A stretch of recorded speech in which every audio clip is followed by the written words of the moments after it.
Warahmatullahi wabarakatuh. Langsung saja, saya Abdul Khalifah, pembicara pertama dari sisi pemerintah akan menyampaikan beberapa hal. Itu latar belakang mosi, yaitu pada hari ini mosi kita adalah Dewan ini menyesalkan masuknya e-sport sebagai cabang olahraga di Olimpiade. Yang kedua, saya akan menyampaikan definisi dari mosi tersebut dan limitasi dari mosi tersebut dan beberapa argumen tentang mosi tersebut. Untuk pertama, yaitu latar belakang adanya mosi ini. Latar belakang adanya mosi ini adalah karena banyaknya dampak negatif dan kasus-kasus dari esports yang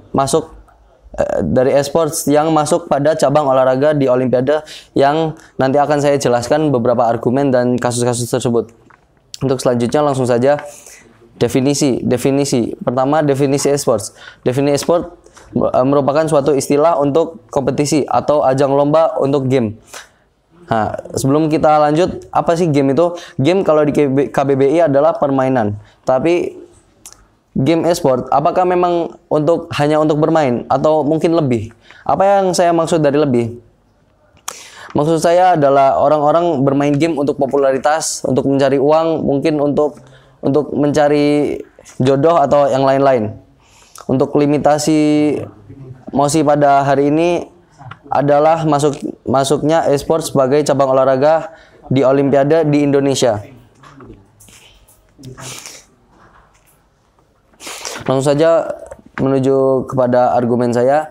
Jadi e-sport dapat menurunkan daya kesehatan seseorang. Mengapa? Karena e-sport mengakibatkan kita untuk duduk lama. Salah satunya, duduk lama itu rata-rata para atlet-atlet e-sport itu mereka main game itu 6-9 jam. Otomatis mereka juga duduk 6-9 jam.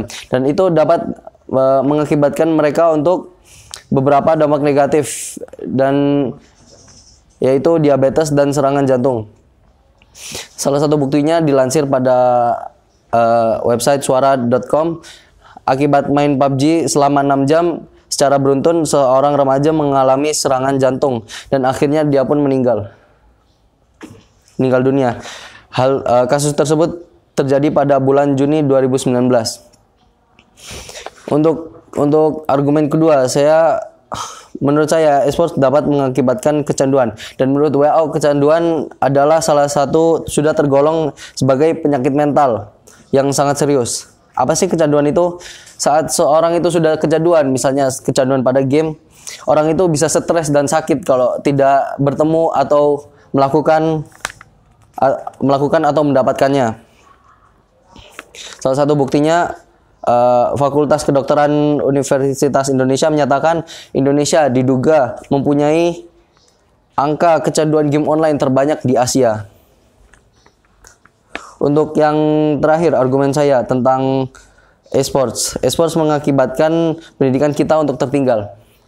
Jadi seperti yang sudah bisa kita lihat, dampak ini adalah dampak yang paling dirasakan oleh atlet e-sport.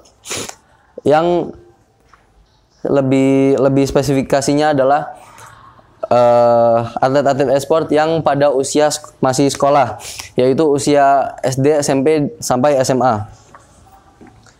Kenapa? Karena mereka mengorbankan waktu-waktu mereka untuk latihan e-sports dan mengikuti lomba-lomba e-sports tersebut, dan mereka melupakan pendidikan, dan mereka anggap pendidikan itu tidak penting.